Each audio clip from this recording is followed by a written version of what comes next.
Good morning. Happy Saturday. While it's fresh in my mind,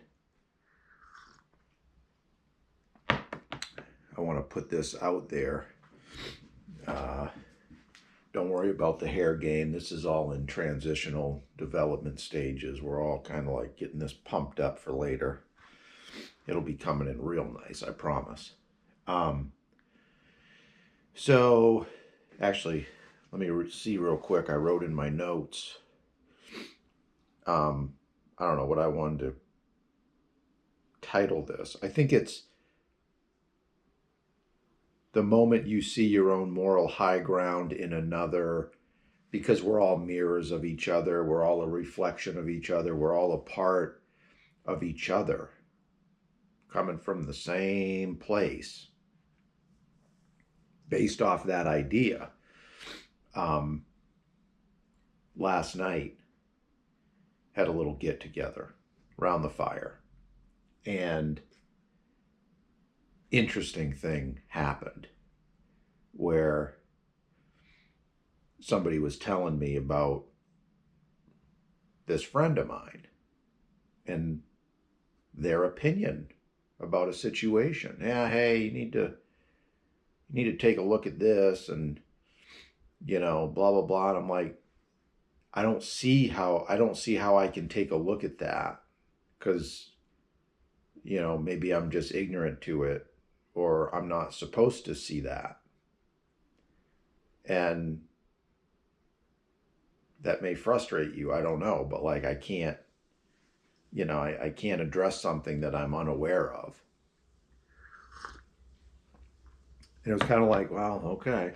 And the way that I perceived that information was kind of like, oh, well, you're just not there yet to see it. And I don't know what the intention was. I'm not saying that was the intent coming from this person, but it didn't matter. I saw the reflection in them of what I've been very guilty of for a little while now. And I'm going to stop doing it. And what that is, you know, 2020 happens, my uncle passes away. I have this slap in the face of, my own mortality and my own, you know, my own needing for change. And so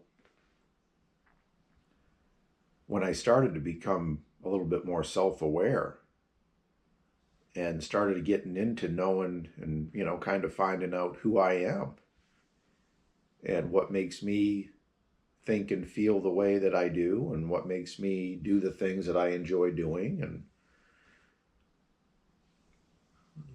this whole thing. I was like a kid in the candy store. I wanted to share what I was feeling with people that I care about, which is a normal thing, I guess. Well, and I learned about oversharing recently, but I didn't know about that then. And I was just, hey, family member, I don't even know you. I'd like to. Do you don't know me. Do you want to get to know me? It's like, what are you talking about? I've known you my whole life. Oh, okay. All right. We got to take it easy. And so you're like a kid in the candy store. I just wanted to spread what I was feeling. I was feeling a lot of love. And it was like, whoa, I don't know. So, anyway, as I go through this progression, through this evolution, um, I start to kind of develop this bad habit of like judgment, developing this habit of judgment of others Oh, well, they're okay. They don't understand what I'm saying, so they're just not there yet. There's some truth to that, certainly when you're talking to a 10-year-old, a 15-year-old, before the brain is fully formed and you know, there is that baseline of information, of common sense that we learn through life experience that we all kind of understand about the common decency laws, the 10 Commandments, for example. I don't know. But then there's this other thing. There's a fine line, maybe, where, no, that's not your business now. Um, but if you have this conversation and somebody doesn't understand what you're saying and you chalk it up as, oh, well, they're just not there yet, what a horrible thing that is in terms of compartmentalizing something to fit your own narrative to feel safe, basically. Ego. So last night, I saw this reflection in this other person. It was like, oh, okay. And I didn't feel good how I perceived them to come at me. Oh, well, you're just not there yet to see what I see. Maybe, maybe not. It may not be part of my design in what I'm supposed to see at some point in the linear future. That may not be what happens. And that's interfering where you may not be welcome. And it dawned on me, and I was like, oh my God, I do this to people. Like, oh, they're just not there yet. How dismissive is that? So, man, it was just a really big light bulb moment for me, because now, because I'm aware of this, because I saw it in somebody else.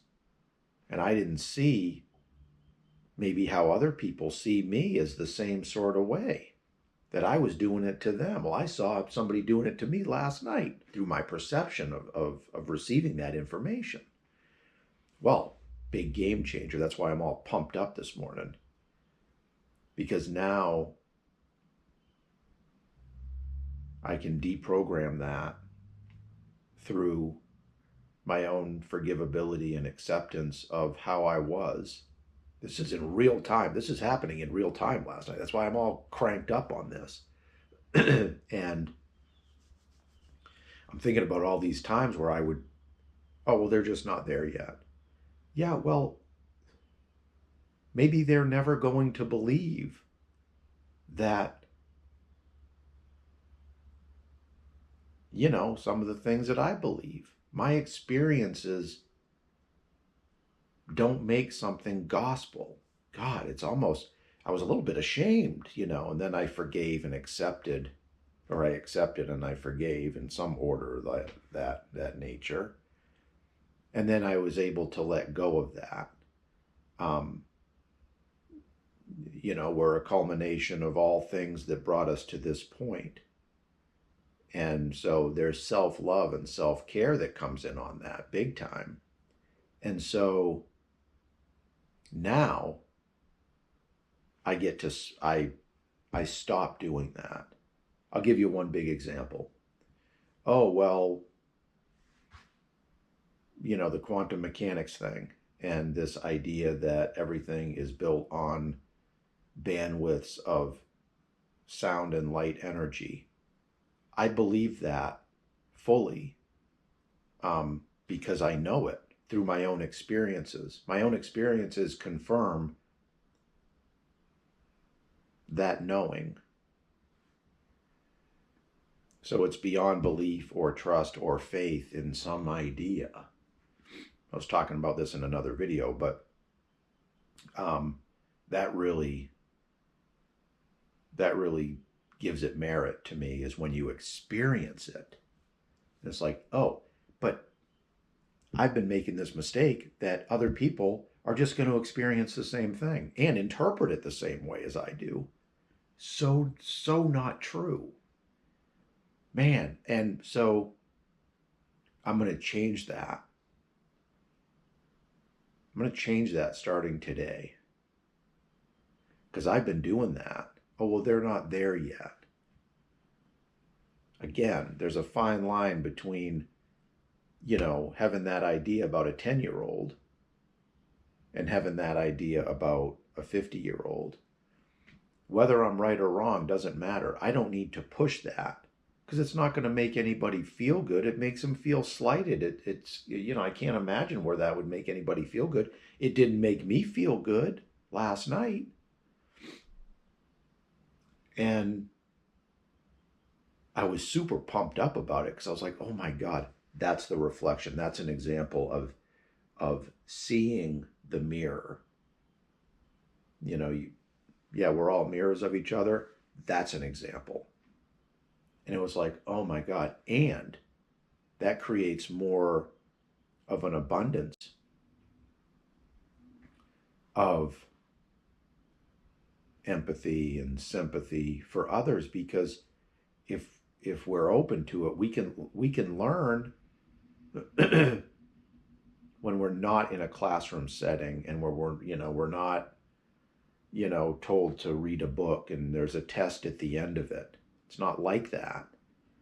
There's these little intervals through social interaction, which is one of the big perks and one of the big reasons why, because we're social creatures to some degree or another, we need that. It's vital. It's not as important necessarily as water, but in terms of your basic needs, why is that not there? The fabric of our being is that, yes, we do enjoy socializing. And there's the good, the bad, and the ugly, for sure. And so I hope I explained this with enough clarity, because that's what happened last night, and it was awesome. I think that's about it.